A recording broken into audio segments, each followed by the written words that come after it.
வணக்கம் dear students. NEET 2025 கெமிஸ்ட்ரியில் ஒரு question கேட்டிருக்காங்க. ஸ்டேட்மெண்ட்ஸ் கொடுத்து அது எது ரைட்டு, எது ராங், எது ட்ரூ, எது ஃபால்ஸ் அப்படின்னு கேட்டிருக்காங்க. கொஸ்டின் என்னென்னு பாருங்கன்னா, given below are two statements. Statements 1 வந்து a hypothetical diatomic molecule with a bond order 0 is quite stable. இல்லை, it is unstable.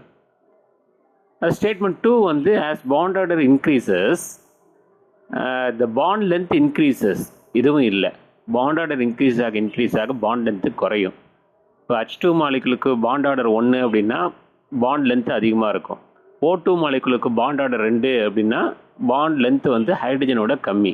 நைட்ரஜன் மாலிகுலுக்கு வந்து bond order 3 அப்படின்னா மற்ற ரெண்டுத்தோட ரொம்ப ஷார்ட்டர் bond length-ஆக இருக்கும். அதாவது bond order is inversely proportional to bond length. இதை compare பண்ணும்போது both statements 1 and 2 or false. So இங்கே வந்து second option is the right answer. சரிங்களா? ஸோ இந்த கொஸ்டின் வந்து நீட் 2025 கேட்டிருக்காங்க. ஓகேங்களா?